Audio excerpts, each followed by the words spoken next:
Baik, terima kasih. Saya mulai. Bismillahirrahmanirrahim. Assalamualaikum warahmatullahi wabarakatuh.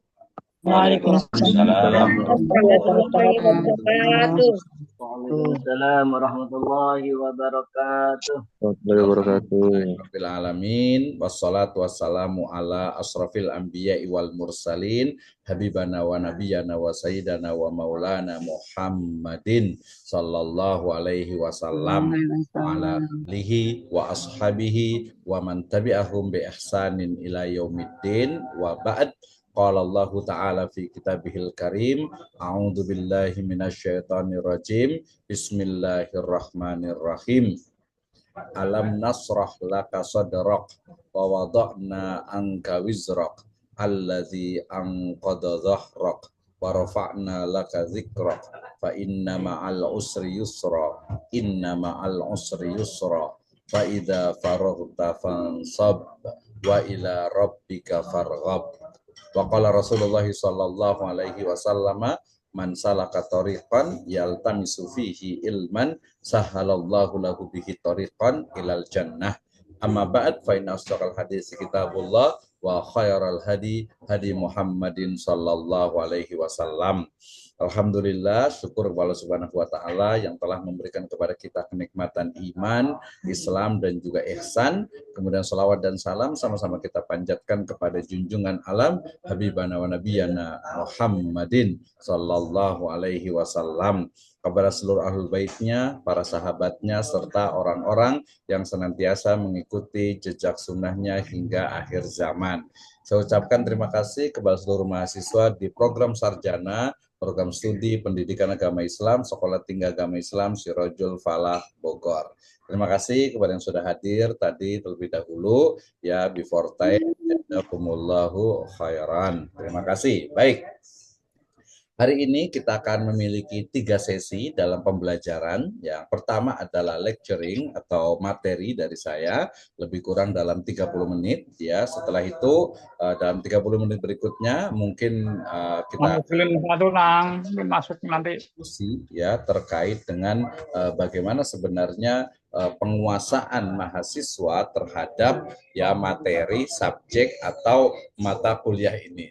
Ya, kemudian di sesi yang ketiga nanti adalah presentasi bagi yang belum atau yang sudah siap untuk presentasi. Kayaknya kelas ini sangat semangat sekali nih untuk presentasi ya. Tadi saya sampaikan bahwa presentasi itu bukanlah sebuah tugas yang berat dan juga bukanlah sesuatu yang membebani, tetapi sebagai sebuah latihan ya untuk kita bisa mengungkapkan ide dan gagasan, kemudian juga membuat sebuah slide presentasi dengan pembelajaran yang visual, ya, kemudian juga intonasi bahasanya, kemudian juga penyampaiannya, termasuk penguasaan terhadap materinya. Dan mata kuliah hari ini atau mata kuliah saya ampu pada semester ini memang sangat unik dan juga sangat diperlukan dalam kehidupan sehari-hari ya, dalam kehidupan umat manusia. Nah, kenapa?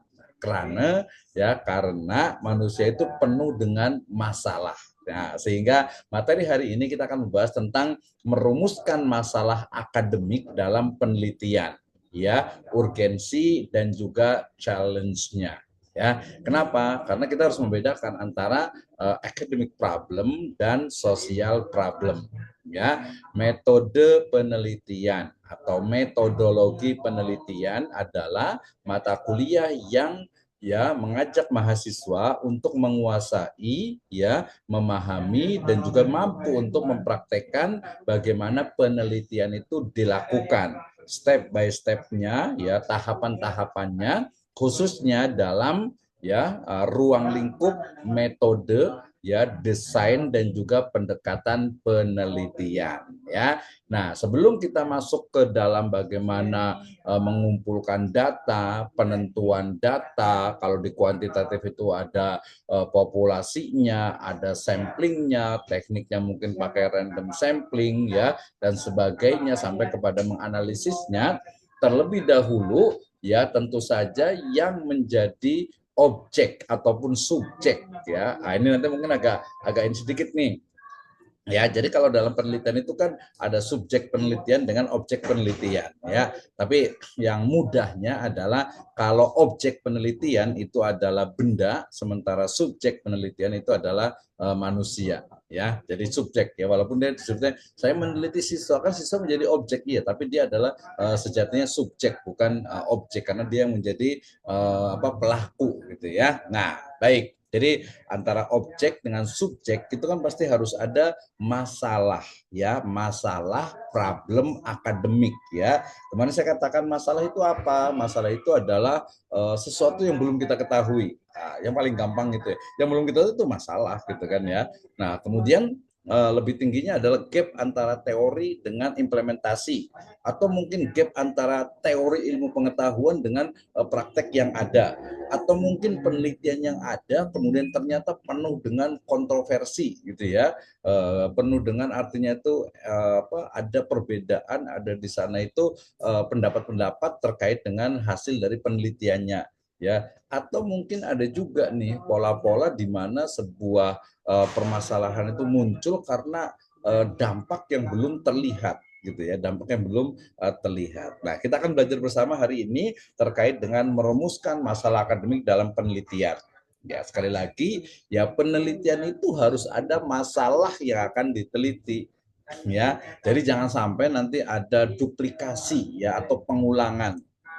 Nah, paling banyak itu biasanya kalau skripsi, tesis, jurnal itu paling banyak itu pengulangan gitu ya. Jadi kalau dalam Islam itu sebenarnya juga kalau namanya pengulangan artinya ilmu yang sudah dituliskan, yang sudah dirumuskan, yang sudah clear gitu ya udah nggak usah dicari masalahnya lagi, kecuali nanti mungkin dari metodenya atau mungkin dari lokasinya atau mungkin dari waktunya ya bolehlah itu bagian dari permasalahan atau gap ya yang terjadi, yaitu boleh juga tapi levelnya terlalu rendah. Baik, nah merumuskan masalah penelitian ini tentu saja adalah langkah yang paling penting, yang paling krusial dalam proses penelitian.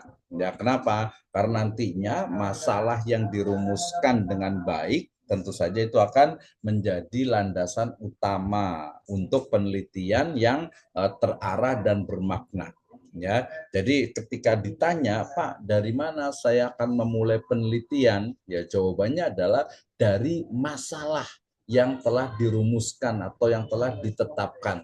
Masalahnya itu apa? Apa yang akan Anda teliti? Nah, itu adalah masalah. Oke, kita mulai dari slide pertama. Jadi ada nanti 3 istilah ya. Ya nanti kalau 24 jam masih ingat nggak apa-apa ya. Nanti berikutnya agak lupa ya nggak apa-apa juga, namanya juga manusia ya, mahal khotawanisian. Tapi nanti ada rekamannya, ada recordingnya, nanti boleh dibaca lagi. Jadi kita punya ada 3 istilah yang akan kita pelajari pada hari ini. Yang pertama adalah state of art ya, state of art. Yang kedua adalah gap permasalahan ya. Kemudian yang ketiga nanti adalah novelty. Ya, kita akan belajar 3 itu. Kenapa? Karena kita akan tahu tentang oh ternyata yang mau saya teliti masalahnya itu adalah ini. Nah, seperti itu ya. Oke, state of art adalah tinjauan literatur terkini. Artinya sebuah atau ilmu pengetahuan itu sebenarnya hari ini tuh sampai di mana sih? Ya, misalnya nih ya pembahasan tentang pembelajaran ya yang lagi tren itu kan misalnya pembelajaran berdiferensiasi atau sebelumnya ada pembelajaran inklusif misalnya gitu ya. Nah, teori-teori, kajian-kajian atau penelitian-penelitian publikasi tentang penelitian atau tentang pendidikan inklusif itu udah sampai di mana sih hari ini? Ah, gitu ya. Kita akan lihat. Jadi literatur review sendiri itu ada literatur, berarti kan ya kita anggap saja penelitian yang sudah dilakukan oleh orang lain ya atau oleh peneliti sebelumnya, atau orang menyebutnya dengan literatur review, menyebutnya dengan kajian pustaka, menyebutnya dengan previous studies. Intinya adalah sebelum kita melakukan penelitian kita harus menelaah dulu penelitian-penelitian sebelumnya ya. Misalnya saya mau meneliti tentang yang paling gampang misalnya ya pengaruh puasa Senin Kemis gitu ya terhadap hasil belajar siswa di MTS Sirojul Atfal misalnya.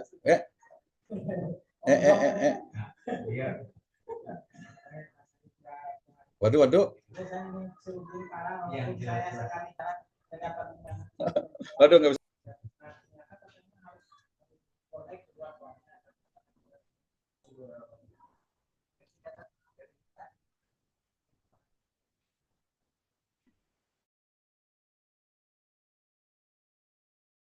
Ibu dan Bapak sekalian Rada 27A. ini sedikit kesalahan teknis ya. Kita lanjut lagi semangat nih ya. Baik, izin untuk share screen lagi ya. Tadi kita sudah bicara tentang permasalahan ya, artinya masalah yang akan diteliti dalam sebuah penelitian. Untuk melakukan sebuah penelitian, maka terlebih dahulu kita harus memahami tentang penelitian yang sudah dilakukan oleh orang lain. Itu disebut dengan apa? Literatur review atau previous studies gitu ya. Kenapa ini penting? Karena untuk nanti itu memosisikan dari penelitian yang akan kita lakukan, selain juga untuk melanjutkan dari rekomendasi dalam penelitian yang sudah dilakukan tersebut. Ya, baik. Nah, ketika bicara tentang tadi state of art atau tinjauan literatur terkini, maka langkah yang harus dilakukan itu adalah mempelajari studi terdahulu. Artinya mempelajari tentang penelitian yang sudah dilakukan sebelumnya. Ya, jadi tinjauan literatur ini membantu memahami pemahaman ya terkini tentang topik penelitian dan mengidentifikasi area yang belum terungkap. Jadi tadi literatur review atau tinjauan literatur itu bahasa Inggrisnya ya literatur review atau tinjauan literatur itu adalah ya dilakukan untuk ya memosisikan dari penelitian kita. Misalnya kita mau meneliti tentang tadi misalnya pengaruh puasa Senin Kamis terhadap hasil belajar siswa MTS Sirojul Atfal misalnya gitu ya. Nah, maka kemudian apa? Kita cari sudah ada belum penelitian terdahulunya. Ya penelitiannya apakah di lokasi yang sama dengan misalnya subjek penelitian yang sama atau dengan di waktu yang sama dengan metode penelitian yang sama atau tidak. Nah, itu salah satu dari manfaat tujuan jadi tinjauan literatur atau literatur review ya. Yang kedua adalah mengembangkan pemahaman. Ya, misalnya apa? Nah, kalau kita mengkaji ya mempelajari tentang penelitian yang sudah dilakukan ya sebelumnya, maka kita dapat nih memperoleh perspektif baru dan mengembangkan kerangka teoritis yang lebih kuat. Ya, artinya kita sekarang berbicara tentang kalau kita melakukan penelitian, maka terlebih dahulu harus ya melakukan penelitian atau mengkaji, melihat, menelaah dari penelitian orang lain sebelumnya dengan objek, metode, tempat, lokasi yang mungkin sama, gitu ya. Jadi yang pertama adalah mempelajari studi terdahulu, yang kedua mengembangkan pemahaman, dan yang ketiga adalah mengidentifikasi kesempatan. Kenapa? Karena tinjauan literatur ya itu akan dapat menemukan celah penelitian yang belum terjawab dan membuka peluang penelitian yang lebih mendalam. Maksudnya bahwa kalau kita mengkaji tentang ternyata penelitian tentang puasa Senin Kamis ini sudah banyak dilakukan ya di tempat ini, di tempat A, di tempat B, di tempat C ya, dan ternyata hasilnya itu sama. Oh, saya mau coba di tempat yang baru ya, atau mungkin perspektifnya lebih fokus misalnya kepada mata pelajaran tertentu ya, atau mungkin usianya ya berbeda-beda, lokasinya dan lain sebagainya itu ya.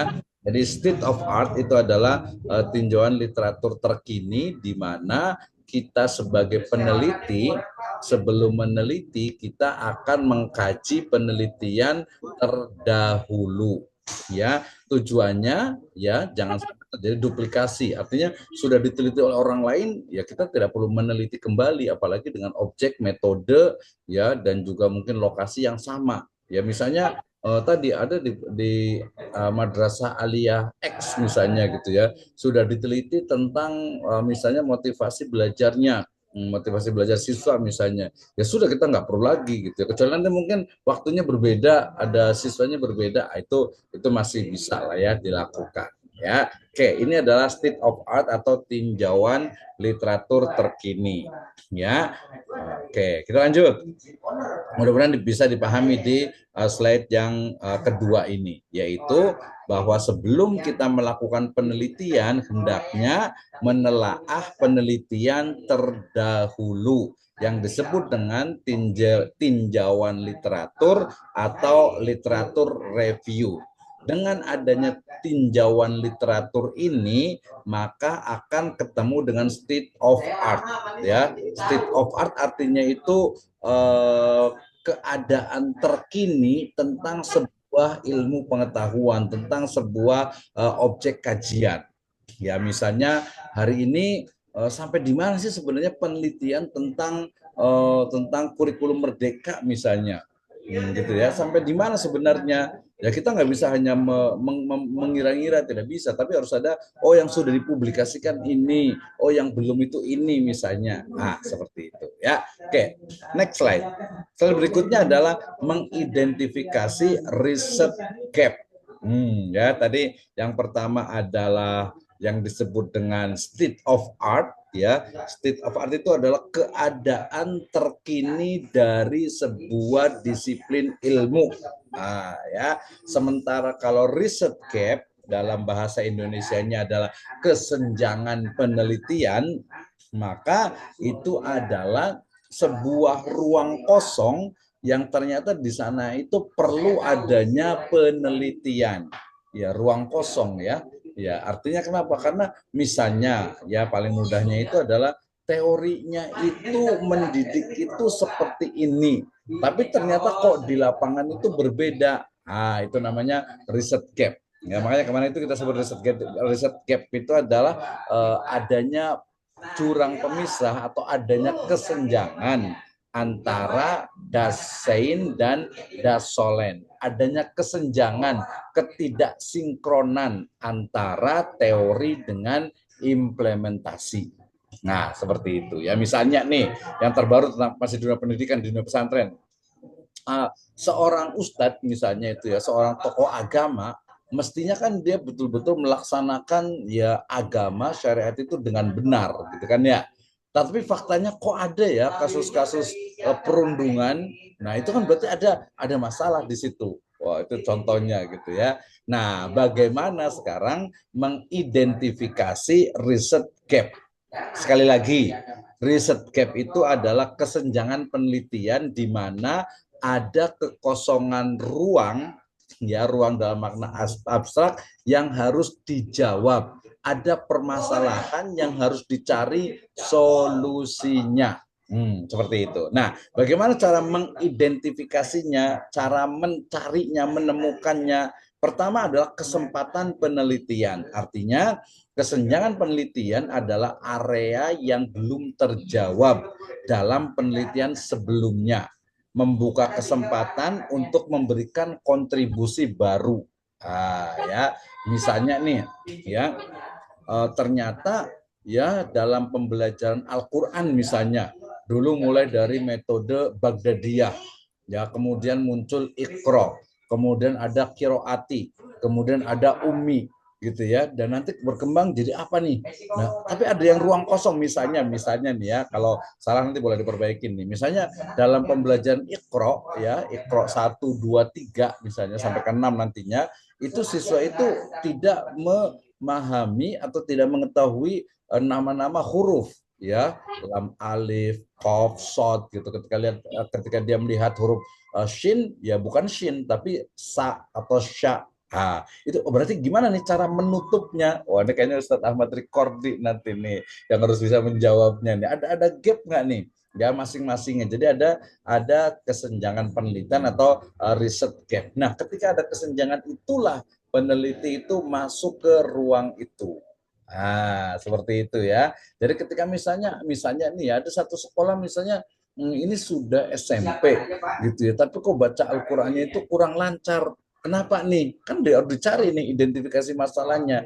Sudah ketemu masalahnya, baru dicari solusinya bagaimana, metodenya bagaimana, sampai kepada nanti yang komprehensif programnya apa. Nah, itu ya.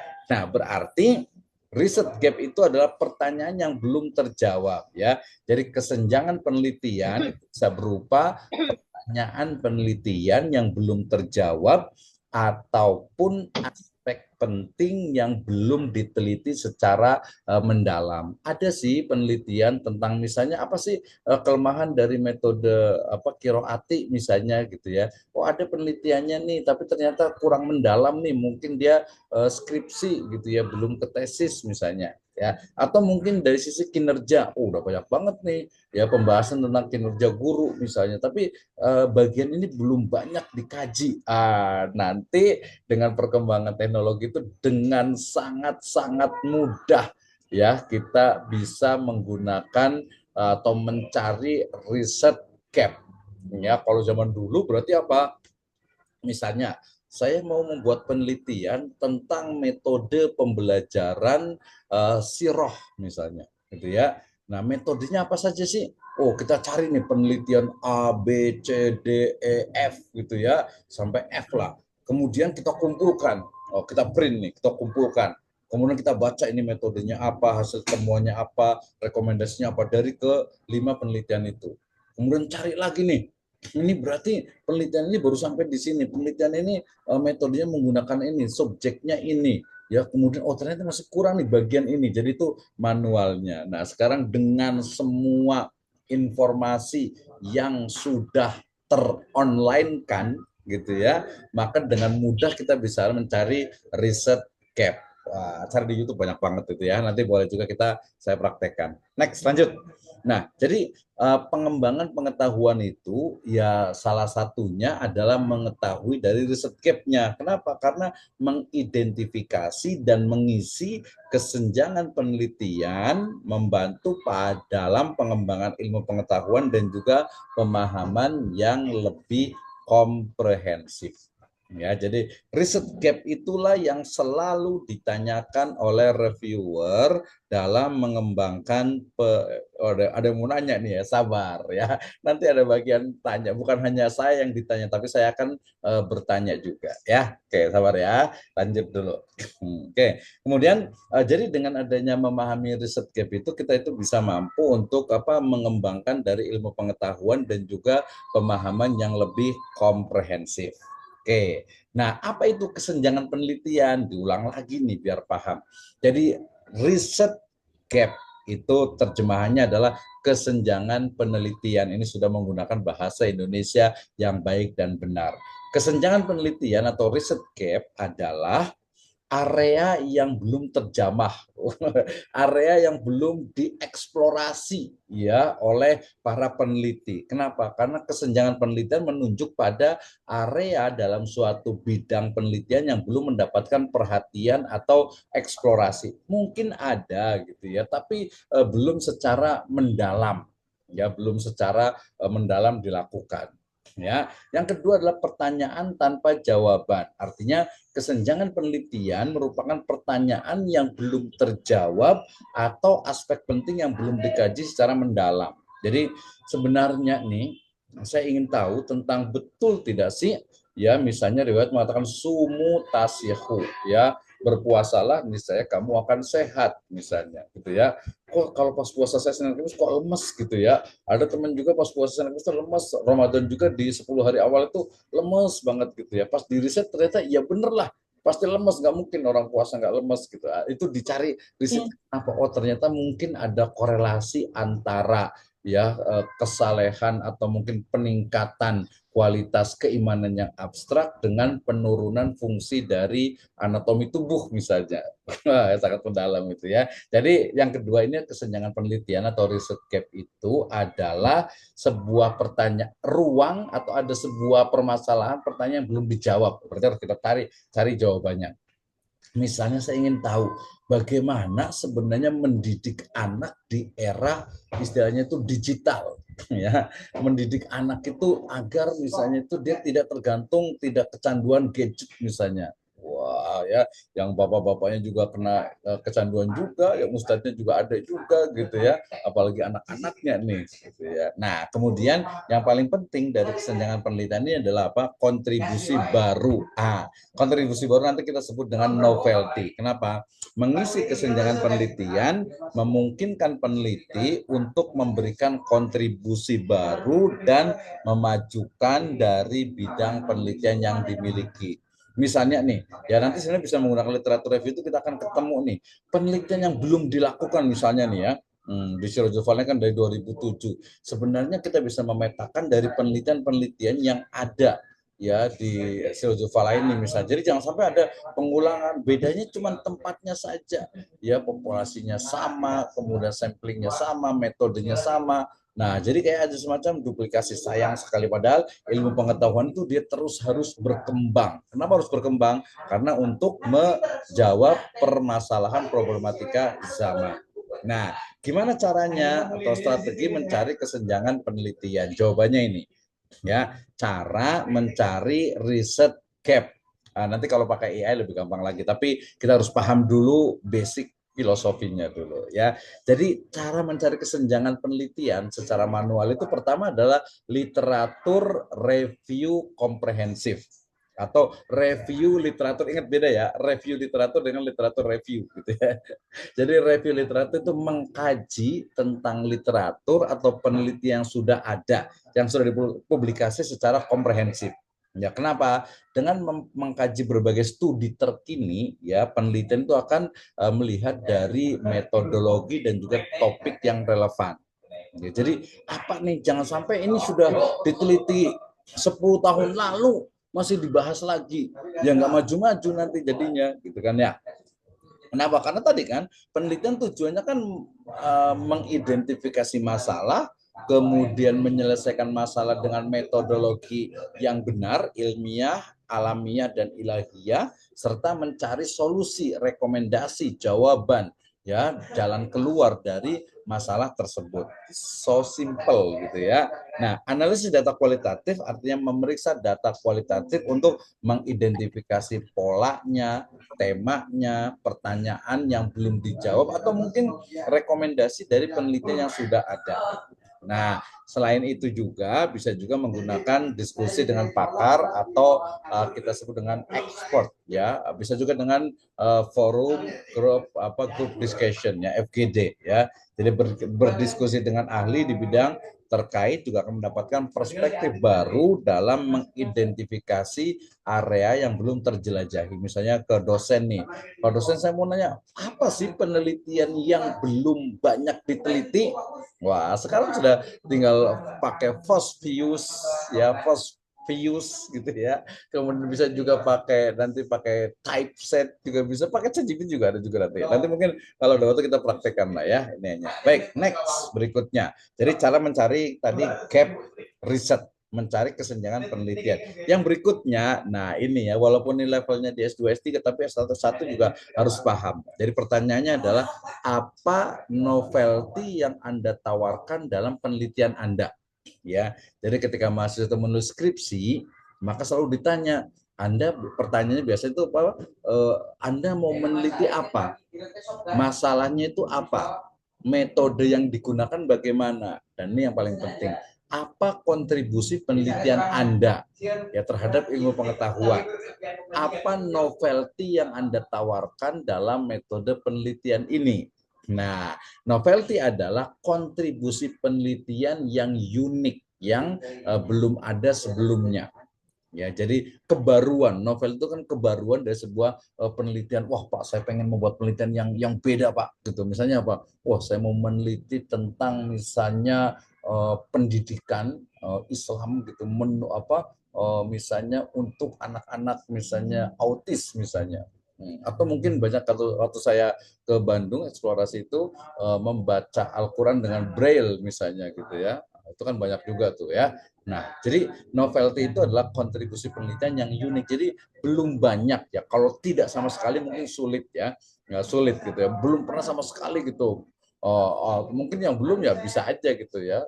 Ada fikih khayali misalnya gitu. Jadi mau meneliti sesuatu yang memang baru dan belum ada, sangat jarang sih ya, sangat jarang. Gitu. Mungkin hanya 0,001% gitu ya. Ya sesuatu yang baru kalau secara bahasanya para pujangga itu adalah apa? Sesuatu yang baru itu adalah kombinasi dari berbagai sesuatu yang lama. Nah, itu adalah baru. Jadi kombinasi, combine itu kuncinya. Oke. Novelty di sini ada keadaan asli ya. Novelty merujuk pada aspek yang unik, baru, orisinil dari sebuah penelitian. Wah, ini kayaknya nanti ada Pak Ustadz Nasihudin gitu ya. Mau nanya apa nih yang baru nih? Ya, jadi pokoknya keadaan asli yang dia baru, orisinil, unik pada sebuah penelitian. Misalnya, mana yang baru ya? Saya pernah ke Rangkas Bitung. Karena di sana itu ada satu madrasah yang apa ya, sangat memprihatinkan dari sisi bangunannya. Terus saya bilang, ini sekolah apa? Mohon maaf ya, apakah kayak kandang kambing gitu ya? Sedih banget gitu. Pintunya juga, aduh, asal banget gitu ya. Nah berarti, saya berarti harus gimana nih? Penelitian yang baru di situ, gitu ya. Kontribusi baru, novelty menunjukkan bahwa penelitian memberikan kontribusi baru dan bernilai tambah bagi bidang penelitian. Jelas kan?